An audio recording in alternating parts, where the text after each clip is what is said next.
Hello there, and welcome back to our Orlando time-lapse series. In today's episode, we will construct various things and start layouting the main hub. So let's dive straight into it. So as you can see, I'm creating this planter in front of the railroad station, and this planter is of course also on the other side. So when the guests first enter the park, they give them a little resting zone here where they kinda can regroup themselves after they enter the park through the main entrance. And if you imagine if you come with a large group there, they have to separately go through that one by one, and so it's great to have there some zone there where you can regroup and then took on your journey. So for the actual pieces that I used now for this planter, I found that the regular planter worked well here, but I kinda had to upgrade it a little bit and to have this seating space there, which is basically overhanging on the side of it. And then the question came, okay, how are we tackling this fence now? In the prequel, I was of course very limited by that because I just used this vanilla fence, and you always had very sharp angles on that to make something round. And here we have the ability, of course, to make it now actually round. And I think this just looks so much better and gorgeous. And something that is really great that I figured out later as we creating this curved fence now for the first time, I used this fence also on a different planter later on that has a slightly different size, and it's so useful to just pick this whole fence and scale it up and down. It's so a non-brainer and a great feature that it works. And so wherever we have a curved fence, we can just take this, modify it slightly differently, and there we have it. You don't have to redo those fences all the time. When you build them once, you can most certainly make use out of them a second time. So for the foliage, I used the European ash tree, and I just thought, since we're using this eucalyptus tree on the railroad station, maybe we use now in front of the railroad station a different tree, just to have a little bit more variety. And therefore I use also on the second planter that is in front of the main entrance, also now a different tree. I mean, it makes sense to not use everywhere the same tree and to have a repetition happening there. But I also think that there is a visual appealingness when you have this gradual change in foliage. There's a kinda dramaturgy that happens where you go from small trees to slightly bigger trees and then to have those really big trees. And this concept fits very well, I think, with this Main Street idea, where you also have this orientation of the street to a certain weenie or something that is very interesting and big. And that's in this case, of course, the castle. And on the way to the castle, you have the same principle a little bit, that you play with the dynamic of size or color or appearance. So it's this thinking how you set something in a scene, and it's about composition again. And to use the principle of importance. When something is there, is it small or big? And depending on that, you kinda give it a scale of importance. And that's just what I tried to do here. So meanwhile we are layouting this esplanade a little bit more, and also now to have those two flanks on the side, I wanted to let you know that at least for this area, this is how far we go for now. As I said, I think it's much more important to go for the main street first and to wait for those billboards to use reference images so that we later really nail down this esplanade and don't have to correct it then when it's half done and spend unnecessary time then that could be used now for the main street. But before we tackle that, I just wanted to have something here. That's also why I built this pier, so that we don't have this emerging green landscape in front of the park. And we already start to see this layout of the park. In the prequel, I only did this little plaza in front of the railroad station until I was done with Tomorrowland and Frontierland and even up to the New Orleans Square. And at some point I decided to go back to the Esplanade and then to really decorate it and make it visually appealing. And it's the same thing here. I think the main street is just key and the castle, and maybe after that, when we then finally have the billboards, it makes sense then to go back and to really polish this area up and to make it shine. Maybe then we also have more pieces in the game that help us on this way.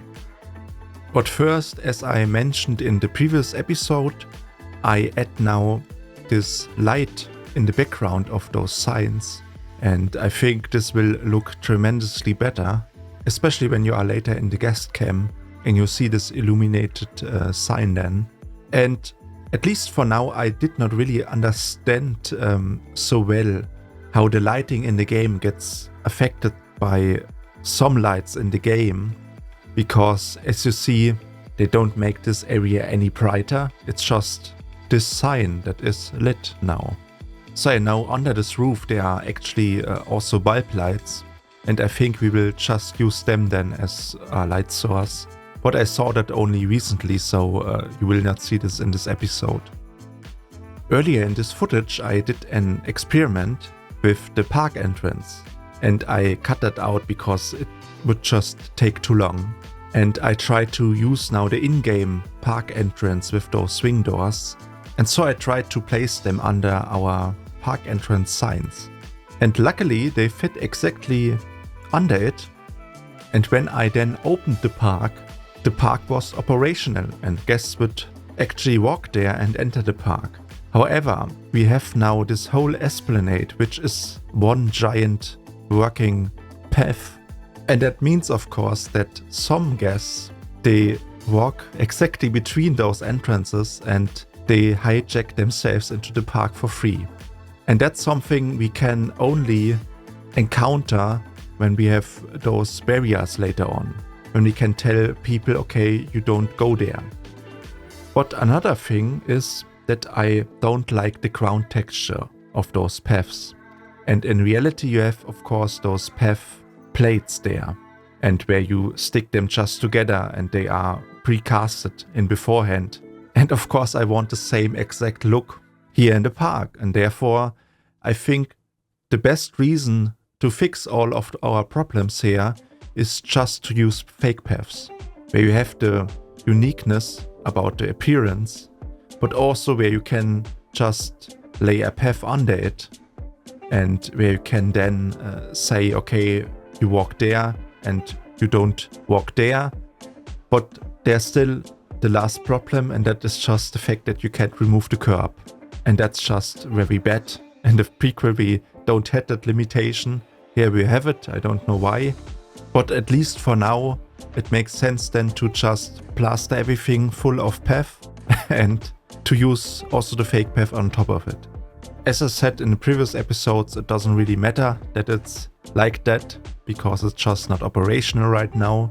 But when they would add this feature, we of course reworked those paths. I mean, you saw a similar problem here on the main hub now when I tried to lay out that, because you have this difference in height between the boardwalk and the street.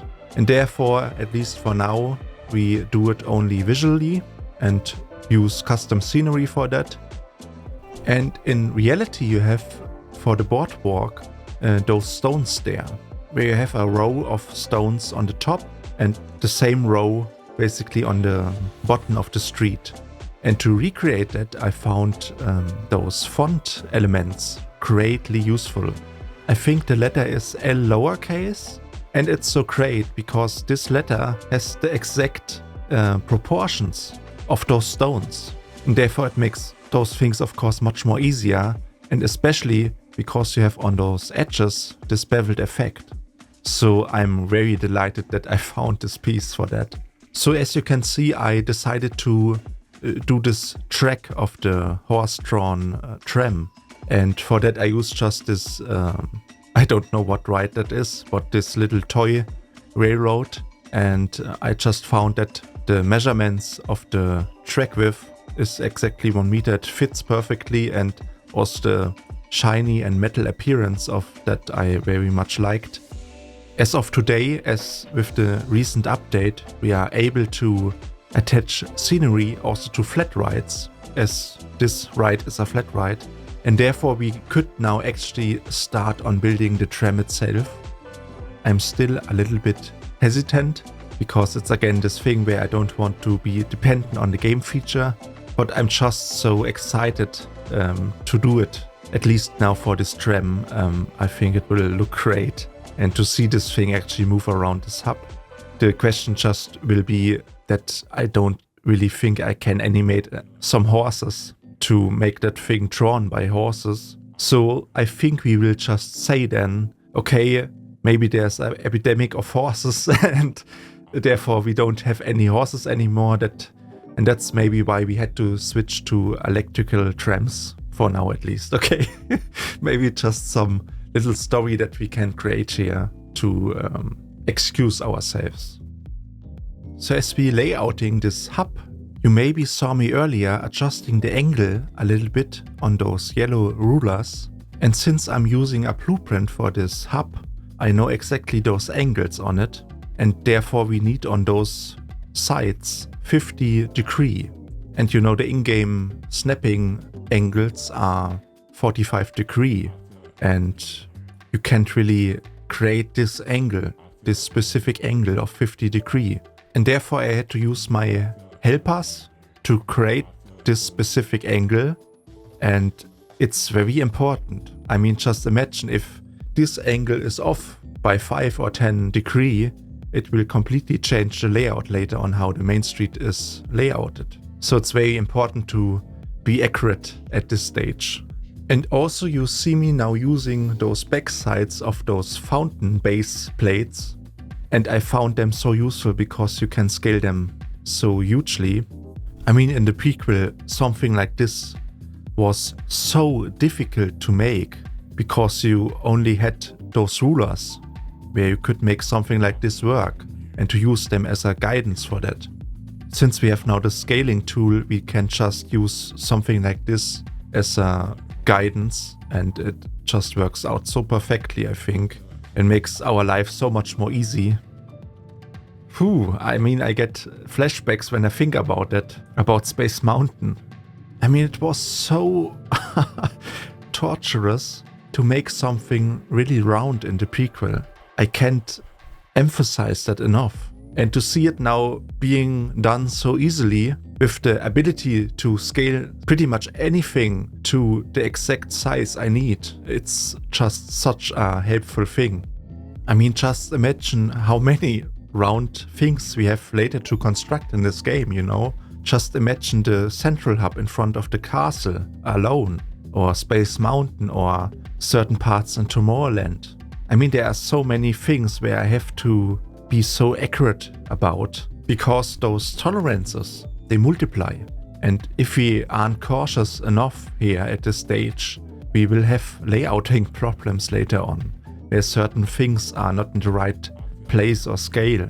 I mean, you can of course say you accept those intolerances, but there's an inner satisfaction I get when something works out later on, when we maybe on the Seven Dwarfs coaster or something like that, when the layouting of that fits perfectly within the real life scale and measurements. It's just the point I try to make here. Let's fix it now, then later. Right now it means not so much extra work than later on, when we have maybe to move a certain area from one place to another, 1 meter, and where we have suddenly 50,000 pieces that have to move now.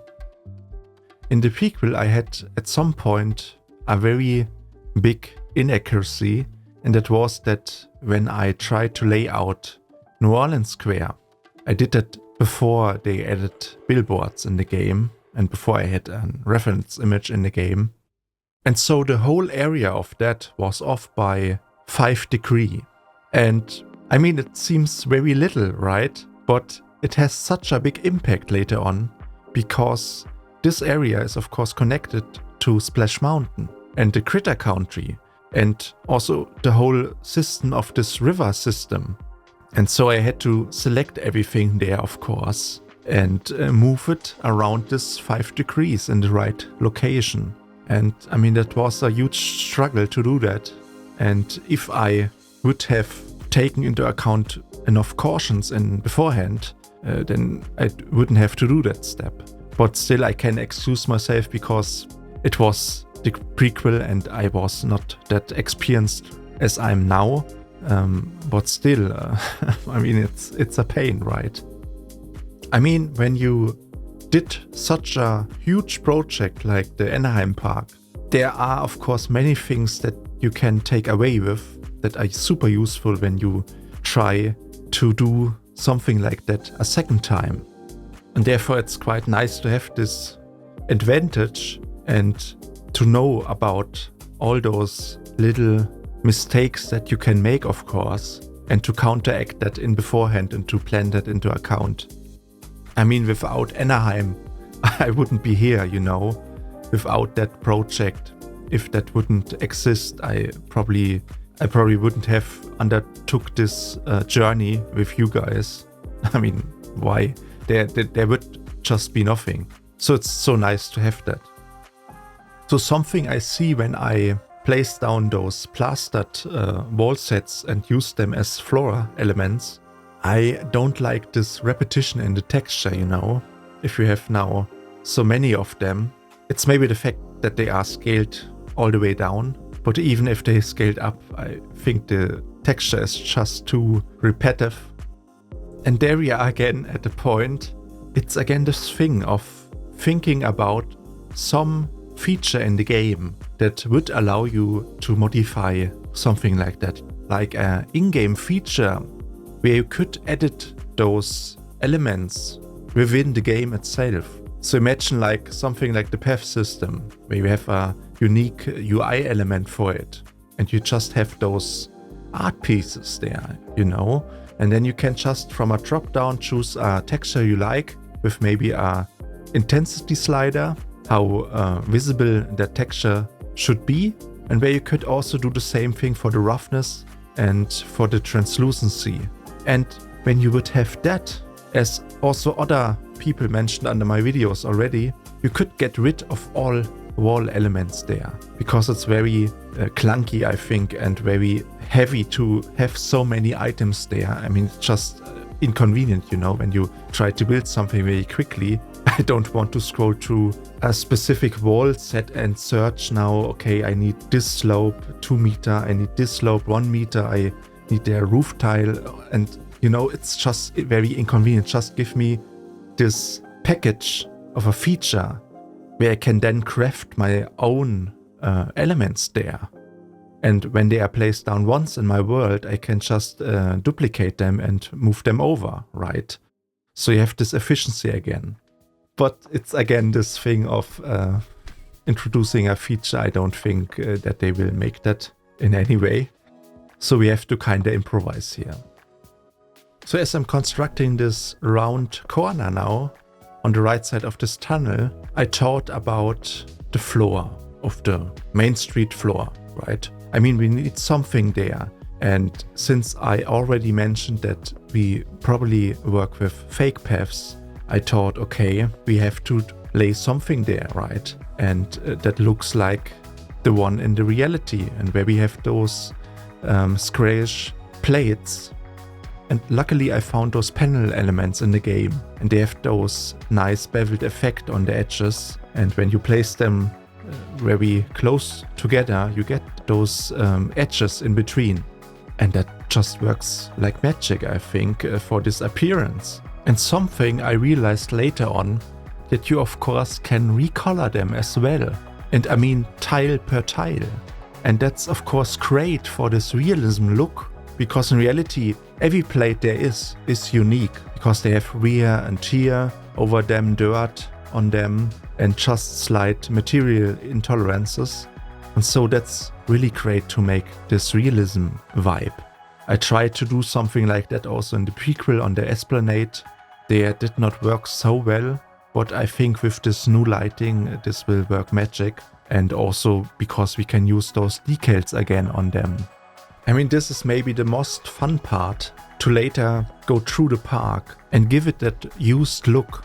The park is of course not pristine, and therefore it has an age attached to it. And I think you can tell so many stories there with those little details when you make something worn out and aged and attached dirt on it. And this gives the park in the end this special quality and brings it to life. At least that's the plan. So let's come back. What are we doing? So I lay out now the first building on the left side of the main street, and I just placed there a little wall, okay? I don't continue now with this building in today's episode, but we just have it there so that we know where the building is. And I mean, I have to say that it's quite fascinating for me, at least, that this episode is the 10th episode right now, and how far we already are. I just find it quite fascinating to think about this process already that we took, where we started in the first episode with this tunnel and where we are now with our railroad station.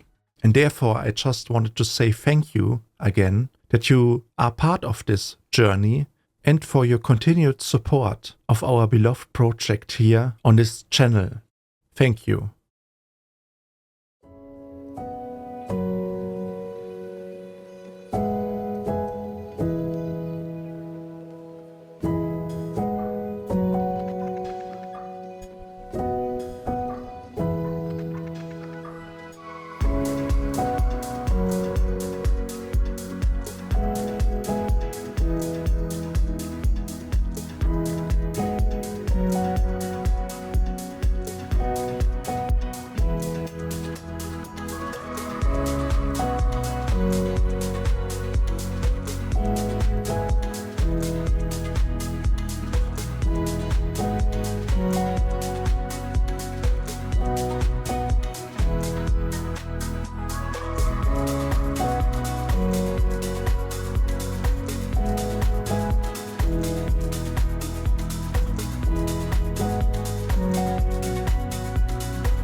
So welcome back. From now on, I go a little bit more in detail and construct one of those gift shop cars, I would call them. And mainly I did this little cart because I wanted to experiment a little bit with the detailness on how far you can go with that on such a secondary thing. Not only because I was concerned a little bit of the scaleness, because this thing is pretty small compared to the scaleness of the game itself, but also to just find out how far I can go with the limitation of the game on such a small build that is pretty secondary, I would say, and to figure out how to manage an efficient piece count, but to stay with this detailism. In the prequel, this was a non-brainer because there were certain things in reality that I would like to recreate that are just not possible in that scale when you try to build them out of pieces in the game. So you had in the prequel a natural limit on what you could recreate in a proper fashion. So most of the time the pieces you had were just too oversized, and the things that you tried to recreate in the real world were just too small. But this gap within this game gets much more close together. I can recreate now something that I would not be able to in the prequel. And therefore, of course, the amount of detail increases, and so is the piece count. But on this card, I think we get away with that pretty good here, because I did not use more than 1200 pieces on that. And I think at least on how it looks and how much value it gives for the overall visual of this area, I think this is a good deal for us. And I don't want to spoil you now, but I think the majority of this card here will be metal pieces. And in general, I think the current park as you see it right now, it mainly consists out of those metal pieces. They are the reason why we get so high piece counts. I mean, just look at those fences, right? And therefore I thought, well, yeah, if they at some point introduce this toolkit integration again, it's not written in stone now, but maybe it would be a good idea to recreate some fences and to save a little bit on the performance side here and just replace those fences with 3D models. It could be a solution. I don't want to say it will be like that. I just think it could be an idea how to counter, how to boost the performance a little bit. But I think you know me at this point, that I like to stay away from something like that, and where I would rather have a park just made out of vanilla pieces. But I mean, I see, of course, those performance issues arising, not right now in the game, but I know they will be there at some point, I'm sure. I mean, in the end, it depends how the game runs. What happens if you have 1 million pieces in your park? How will the game perform at this point? You could test it with just 1 or 2 pieces and multiply them over and over and over. But still, there are certain pieces that work differently than other pieces.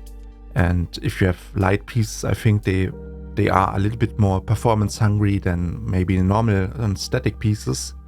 But still, I mean, if there would be somebody out there who made such a test, maybe, I just would be curious about that, how the performance actually would be at this point.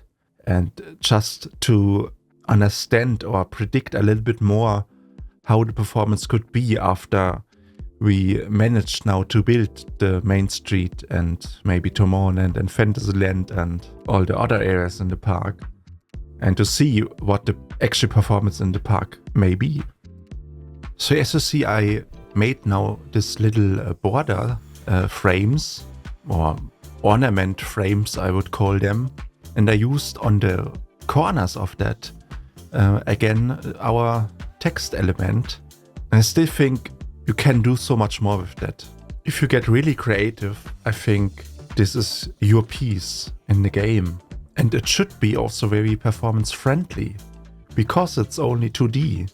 It's a decal, right? And so I think it only uses one plane or one face, one polygon. And therefore it should be much more performant than those metal elements now that we use for the roof. I mean, that's just life, right? In some areas you save and in other areas you spend. And so for this roof, I made a big cut here in the footage because I was literally 10 minutes brainstorming out of which pieces I could build this roof. Because you have, of course, this very thin metal plate that is curved around or precasted into this shape and is of course very thin. And therefore, when something is thin in this game already, you can exclude many pieces that don't fit already. And in the end, I just didn't know any other piece than to use now those metal pieces. I mean, it kinda fits because it's metal, but the consequence is again the piece count. But still, I mean, 1200 pieces in the end for this whole thing. I just think it could be so much worse than that. And also I think this whole journey of ours, of this project, a little bit was also the case in the Anaheim Park. Those things are not only projects, they are some kind of experiment, how far you can go within the limitations of such a video game, and to go to certain zones that everybody thought you can't do that within such a game. So the far we get in this project, it will mean that we enter every time a new terrain where nobody else was before us. I mean, it sounds a little bit arrogant maybe, but it's kinda like that. It was the same thing with Anaheim. With over 400,000 pieces, it was something completely unique at that point. I mean, it's maybe not only the sheer amount of pieces and to see the reaction of the game, how it performs, but also just the visual style of it, how this will look in the end, and how something like that exists in the real world looks like in a video game. And that is still so fascinating, I think. And to this day, that's the reason why I do it. It's a childish fascination that you can do something like that in a game. And I mean, I can tell you a little bit about my childhood. Maybe this was also the first step that made me do it after all this time. Back then when I was 12 or 14 years old, so that might be 2006 or 8, I think, I was playing Roller Coaster Tycoon 3, and even before that those prequels of that, but especially the third one kinda had me addicted. And I mean, I was in the process of getting older and becoming an adult, but still I had this fascination already there that I would like to recreate a theme park. And so I tried to recreate the only theme park at the time that I knew, and that was the Europa Park in Rust here in Germany. And so I recreated there the big parking lot in front of the park with the coaster, the so-called Silver Star, that runs through this parking lot. And I mean, it's really spectacular how this is arranged there. And so I built the Silver Star, the parking lot, also the entrance, and basically the beginning of the main street, or what they call their, I mean, every area in the park there is called after a nation here in Europe. And therefore the first area is Germany, of course. I mean, I don't remember every bit of it, but I knew I was doing that. And I still can't really explain why I did it. I was one time in the park, and I think after that I just started on that. I don't know why. Maybe something's wrong with me, I don't know. And I can remember that for constructing things in the game, I know that there was a giant modding community at that point. And I believe still to this day even. And one name I can still remember very good, and that was Shy Guy's World. And I think this guy was like the god at those days, right? And he made all the cool mods back then, or at least that was the name of the website where you could get all those amazing mods and use them. And I used them very greatly in the park, and maybe I look on my old potato PC, maybe where I can show you some screenshots of the park. I don't know if I have the save game anymore of that, but I mean, it would be quite a journey back. Maybe I do a video about that. Let's see. But I feel like this time was so much fun back then, you know? And we even had water parks there also, right? I mean, the game was developed by Frontier. There the circle is closing, right? After all those years. And back then I still can remember that I was so astounded by the graphic quality of the game, right? It was so great looking. I mean, somewhere at the time I also played Oblivion from Bethesda games. And oh boy, this was a completely different experience to anything that I saw until this point. I was blown away by this visual quality. And of course, if you see it today, you can only laugh about that, right? And it makes me kind of wonder in which direction those games go in the future. In today's world, we have such a high fidelity and visual quality that you almost can't figure out what's real and what's not, and where everything kind of gets faster and faster per year, including those AI integrations of today, where I'm even get concerned a little bit if that is the right direction, how things should go in the future, right? I mean, is it only the visual quality that improves over time, or is it even much more than that? Because I'm pretty sure that it affects us as human beings as well. I just think that's unavoidable, where everything gets better, optimized and faster. Maybe it affects also our own lifestyle that we have, and where everything gets more fast-paced and where you don't have so many time anymore for the things that you like. Or I mean, that's just an assumption that I have. But at least when I look on social media, it gets confirmed very quickly that's like that. And where people also get very quickly in judging somebody and something without a blink of a second. And this is of course very dangerous also. It depends a little bit what it is actually, but still I think we kinda get affected by that in some way. And therefore I think it's sometimes good to get offline and just do what you like. Do what drives you as a human being, and where you kinda, as I would call it in Germany, wofür du brennst. So what you are burning for. Do that what you like.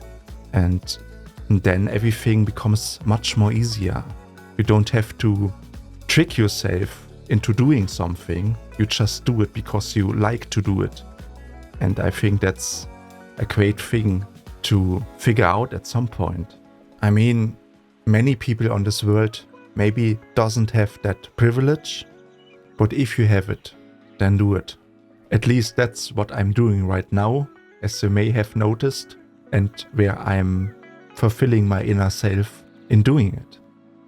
So with this completely over-dramatized philosophical approach, I wanted to tell you what we are constructing right now.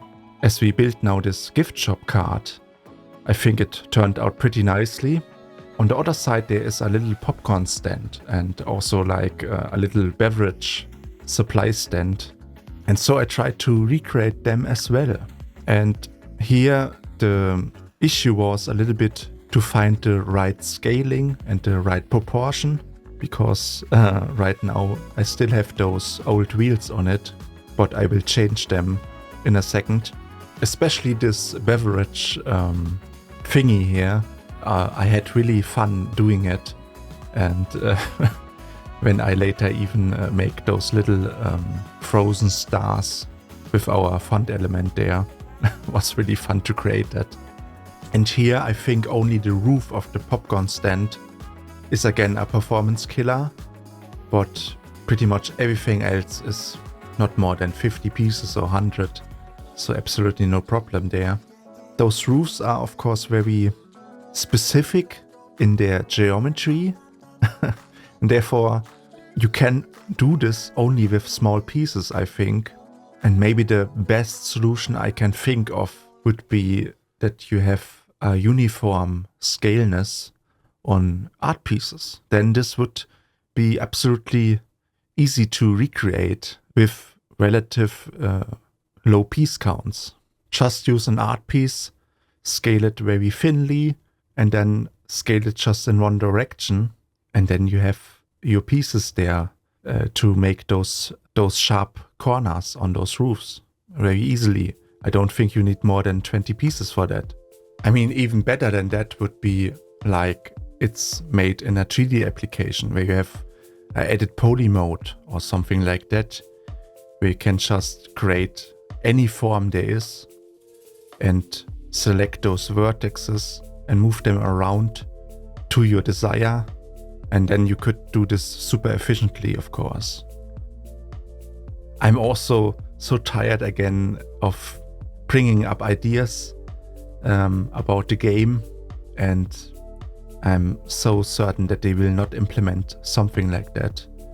And even to that extent, where I think about creating a game myself, not necessarily maybe a theme park game, but I have this wish there for a long time already to create something myself, because I'm so tired all the time of having developers there, and I don't mean now Frontier or anyone specific, I mean just in general the whole game industry with that there are certain people in those ranks that are only there for making money, and where it's not anymore about creating a creative game idea and to turn that into reality. I mean, therefore the game is called a game, right? That you have an idea that you have so urgently that you want to create something like that into a game and to play with it after it. And to not come from this perspective, oh, I just use this concept and this industry for just a sole purpose, and that is to make money. I mean, this kills innovative things completely. But I'm obviously not that naive to think that you can do all those things without any money at all. I mean, it's a necessity. But still, if you have the right intention to do it in the first place, and to come from a gaming perspective that has added value also to other players around the world, then this will work much better in the end. And that's maybe also why you see so many big companies out there failing so hard sometimes to create new games. Pretty much everything you see is just a sequel and a sequel of a sequel, and there's barely anything really new on the market, you know, and where we see those innovative things instead on many early access titles and indie studios. I mean, till this day, one of my favorite games is The Witness by Jonathan Blow, and it's this puzzle game in a very aesthetically pleasing world, I would say, that is just so uniquely designed, and where the creative gameplay idea is so well executed, and where everything that's not needed reduced to make this idea even stronger in the end. I feel that's what games need in the end, that they are built around a certain idea someone had, and when then the player later on who plays the game experiences this thought process or this playing experience, how the developer intended the game to be in the end. And mostly if the developer, or not only the developer but the publisher, has a very different view of that, and where the narrative is not the right one, you will feel that in the gaming experience later on. That's actually what I want to tell here. The game lets you feel that. And therefore I really want you to try out The Witness if you have not do so already. But it's really a different experience how a game can be. At least for me, it's artistically so well made in all departments and a true milestone. So while telling you all those things today, we managed again a great progress today, where we mainly built those two things, this popcorn stand and also the gift shop card. Yeah, things go nicely, and I can't wait for the next episode since it's the Christmas special episode. With that, I conclude today's episode. I hope you enjoyed today's episode. If you did, subscribe, like or comment, join our Discord server, watch my other videos about Anaheim or Orlando, and thank you for watching. See you in the next one. Bye.